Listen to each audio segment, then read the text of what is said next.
Hello and welcome to a video with me, Raindale. Today's a little bit more of a casual video. I want to talk about the stages of progression in a War of the Vision account and what you should be focusing on depending on where you are in the game if you've just began rather than having an experienced account.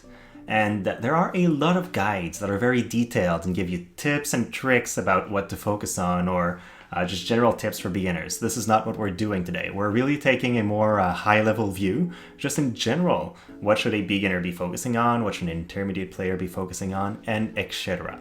So let's begin with beginner accounts. When you just begin in War of the Vision, there's so many elements that come and assault you at the same time that it can be very hard to realize where you should focus, right? You get a ton of new vision cards, ton of new units, and you kind of have to make sense of all of it.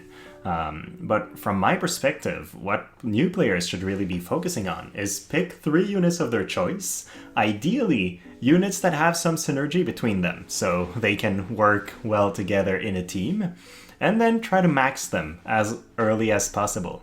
The game is much more generous than it was before, so you actually get a unit of choice tickets and then a ton of shards for them. So maxing the first unit is pretty easy, but with all the pulls, it's not as hard as it was when the game began to build 3 units. And why 3?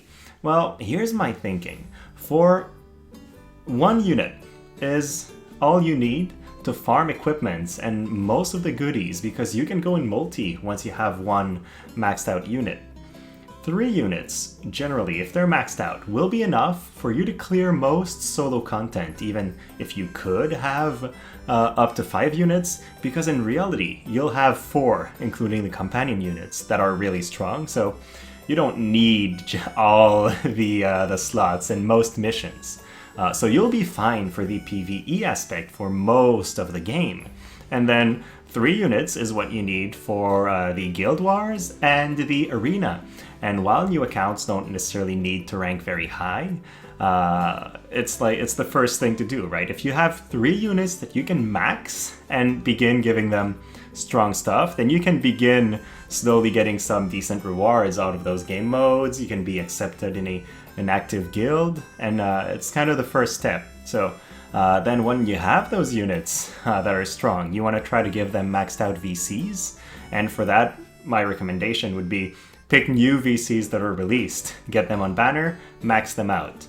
Trying to max older vision cards like Ramu or whatever one you pick will be a lot tougher because you need an opportunity to get their shards, and there won't always be an anniversary shop where you can get all the shards you want. So yeah, whenever there's a new VC that's released that benefits the units that you decided to max out early, I think you should go for those and then max them out immediately, because the gap between an unleveled vision card and a 99 vision card is immense. Even between a level 85 and a level 99, the gap is very important. So having maxed out VCs is a big step towards having a more complete account.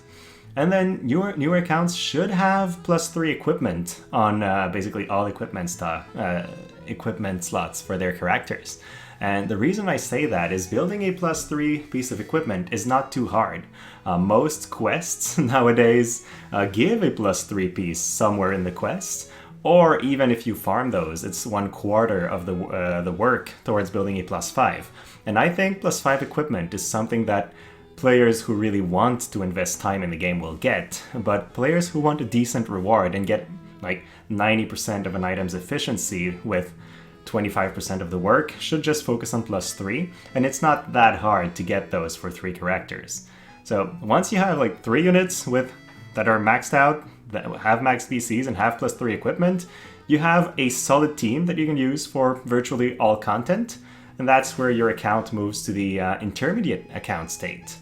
And then when you get there, it's time to diversify, right? You have your primary team that you can't really make stronger, right? You could go for +5 equipment eventually or farm raid gear and whatnot, and that's really cool. But at the end of the day, that team is there. You'll hopefully love it because you've been using since the beginning of the game. And now it's time to look at having a more diverse palette of characters. And that's where I would start focusing on some different things. So There are two aspects to this.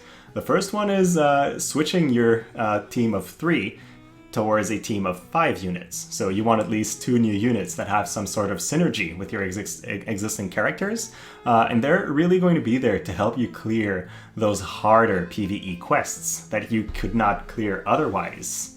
And then, as part of building those new units, I would recommend intermediate accounts to build 2 to 3 units of each element. And for these units, you don't necessarily need to go all the way to 99 or all the way to 120. For a lot of content, having level 89 units is more than enough. Like, they have access to their entire ability kit, so they can be used to cast buffs and tank and heal and whatever. And even for dealing damage, like, you're losing, say, 12%-ish of a unit's damage when they're between 89 and 99, but that difference will not be the difference between winning and losing in most scenarios. So build 2 to 3 units of each element, even if it's only at 89, because that'll be useful for a lot of specific challenges that ask for element-specific units, and also for Tower whenever it runs. And Tower gives pretty nice rewards, but is also one of the most fun game modes, I think,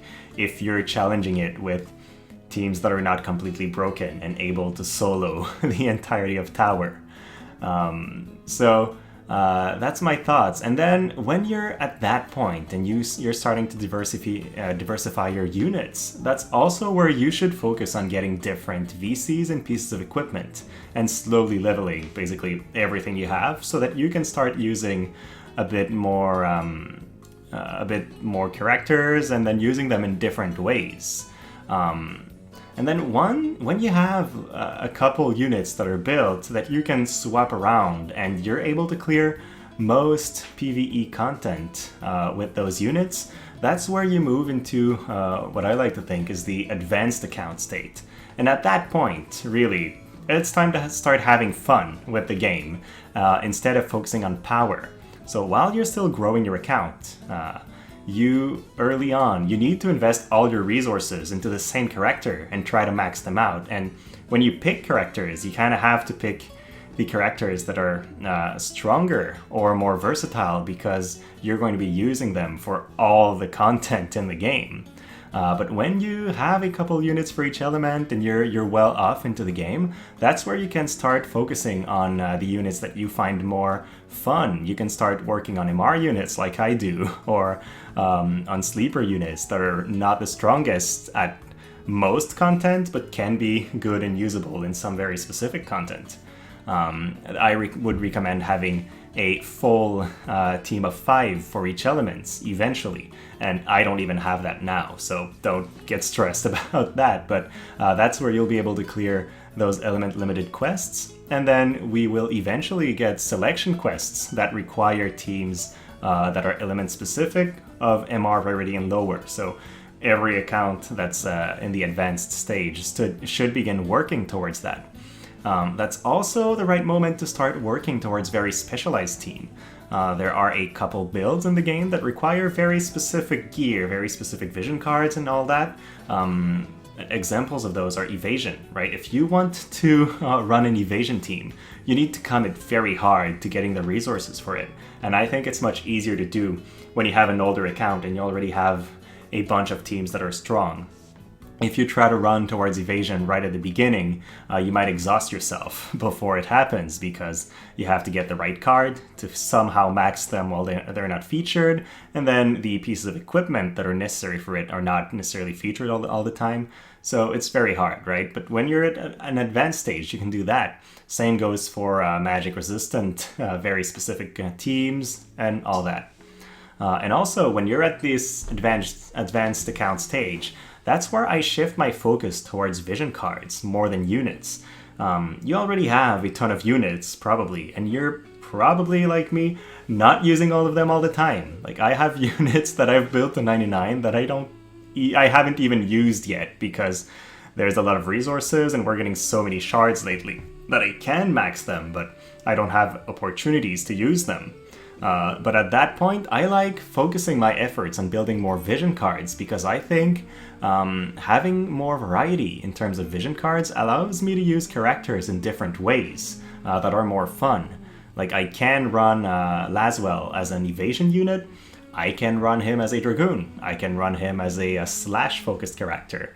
There's all kinds of different options, and when you have those different vision cards, you can make every specific option viable, so you don't have to go all in on a specific build. Overall, your experience in War of the Vision. When you're beginning, you want to make one very specific, very niche team as strong as you can to try to tackle all content with it. Then, when you have that team, you try to get a couple more units and diversify a little bit so that you can challenge a broader scope of challenges. And when you have that, you have all you really need in the game.